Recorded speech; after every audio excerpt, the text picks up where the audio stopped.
পড়োয়ায় EVM এ কারচুপির অভিযোগ। EVM এ নাকি তৃণমূলের ভোট বিজেপিতে চলে যাচ্ছে, এরকমটাই অভিযোগ মুর্শিদাবাদের বড়োয়ায়। দেখুন সেই ছবি, কেন্দ্রীয় বাহিনীর জওয়ানদের কাছে অভিযোগ জানাচ্ছেন ভোটাররা। দেখো বড়োয়া কেন্দ্রের একটি বুথে দেখা যাচ্ছে যে 1 নম্বর টিপলে 4 নম্বরের মধ্যে চলে যাচ্ছে, অর্থাৎ তৃণমূলে ভোট টিপলে বিজেপিতে চলে যাচ্ছে। এই কয়েকজন ভোটার এটা লক্ষ্য করার পরই তারপরে সেটা নিয়ে সরগোল হয় এবং তারপরে কিন্তু যিনি প্রিজাইডিং অফিসার ছিলেন তাকেও অভিযোগ জানানো হয়। খবর পেয়ে সঙ্গে সঙ্গে তৃণমূলের যিনি প্রার্থী রয়েছেন প্রতিমা রাজক ঘটনাস্থলে আসেন। তারপরে কিন্তু ভোট কিছুক্ষণের জন্য বন্ধ হয়ে যায় এবং সেক্টর অফিসাররা আসেন এবং কেন্দ্রীয় বাহিনীকেও জানানো হয়।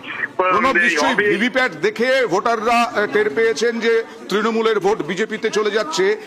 এইটা কতক্ষণ আগে ধরা পড়েছে? এখন তো 2.5 ঘন্টা ভোট অতিক্রান্ত, কতক্ষণ পরে ধরা পড়েছে ভোট শুরু হওয়ার?